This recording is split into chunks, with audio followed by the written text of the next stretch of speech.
Hello, this is Colin, and Lomo, the cat, making another special guest appearance, not caring one whit what's going on. And today is another day in my David's Tea Challenge. I've moved away from the little canisters that you couldn't open to the tea bags now, although, of course, you mustn't call them tea bags, they're sachets. Anyway, so I'm just trying out a new one.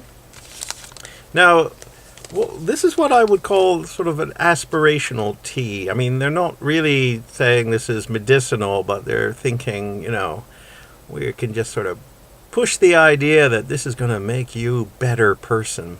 So this one is called the Skinny. So I guess that's for all the people who are trying to lose weight, as opposed to all those other teas that are full of saturated fats and sugar. Well, sugar that David's Tea puts in it sometimes. So yeah, so we have all kinds of healthy things in this one. It starts out with oolong tea, which is, of course, one of my favorites. It's between black and green teas. It's a very tricky tea to make. And after that, we have, I'm not sure if I'm pronouncing this right, Peru tea.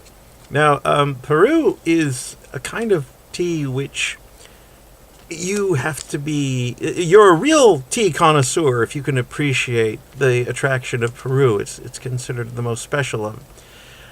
To me, it tastes like the floor sweepings off a tropical jungle, and I think that's kind of the point. You really do taste the dirt and the soil and the plant life of the forest in the tea, and I don't know if I want to taste the floor of the jungle. Anyway, so Peru, orange peel.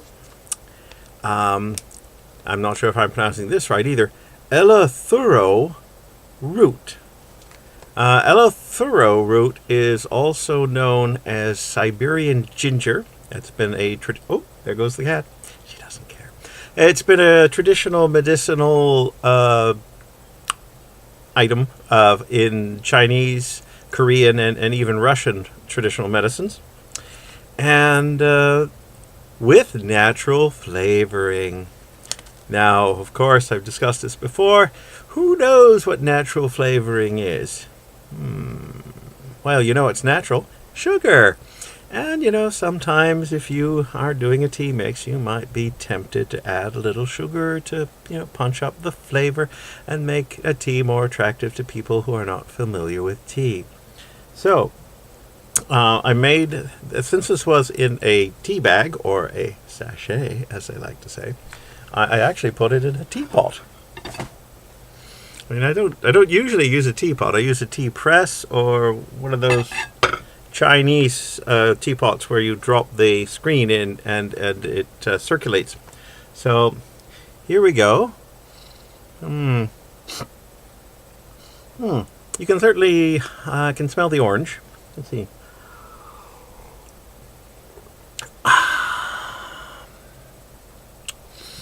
Well, let's see. I can taste the orange. I can taste the oolong. Peru, I don't really detect. It's not an unpleasant tea, to be honest. I'm a little concerned about how much of that is just sugar, natural flavoring. But will this make me skinny? I don't know. It's got a sort of.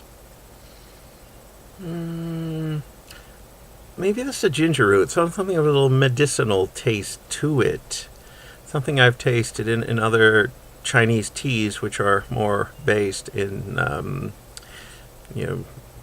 natural, healthy mushrooms and roots and things. But that has been, it's actually been the orange flavoring does take a bit of that off the edge, so it's actually quite nice. Not sure if I would drink it all the time, but I don't know. I just don't see where the Peru comes in. Of course, I haven't drunk that much Peru, to be honest.